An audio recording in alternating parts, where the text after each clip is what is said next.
High, good morning everyone. আজকে ট্যাগটা দেখে তো বুঝতেই পেরেছো, আজকে আমার ডেলি ব্লগিংয়ের 15 দিন। আমি আজকে তোমাদের সাথে শেয়ার করব যে আমি আমার সকালটা কীভাবে শুরু করি এবং কখন শুরু করি। আমি আমার সকালটা শুরু করি 5টার সময়। 5টার সময় উঠে ফ্রেশ ট্রেশ হয়ে রেডি হয়ে আমি প্রথমে যাই মর্নিং ওয়াকে। সকালে ঘুম থেকে উঠে ফ্রেশ হয়ে আমি মর্নিং ওয়াকে যাওয়ার আগে আগের দিন রাত্রেবেলা মেথি ভিজিয়ে রাখি এবং সেই জলটাকে খেয়ে ফার্স্টে যাই। বিশ্বাস করো, এই যে 5টার সময় আমি ঘুম থেকে উঠি আমার ভীষণ কষ্ট হতো ফার্স্ট টাইম আগে। এখন কিন্তু অতটা অসুবিধা হয় না। তো এখানে আমি তোমাদেরকে একটা কথা বলতে চাই, এই যে সকালবেলায় অ্যালার্মের সাথে তোমার যে যুদ্ধটা, এটা যদি একবার তুমি জিতে যেতে পারো তাহলে কিন্তু সারা দিনটা তোমার ভীষণ অ্যাক্টিভ যাবে। তুমি অনেকটা সময় পাবে, অনেক কিছু করার সময় পাবে, নিজের জন্য সময় পাবে।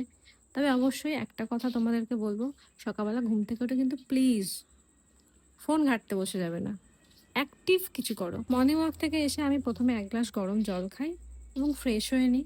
তারপরে আমি আগের দিন রাত্রেবেলা কিছু ড্রাই ফ্রুটস ভিজিয়ে রাখি, সেগুলোকে কমপ্লিট করি। খুব বেশি টাইম থাকে না, খুব তাড়াহুড়ো করেই সকালে আমাকে এটা করতে হয়।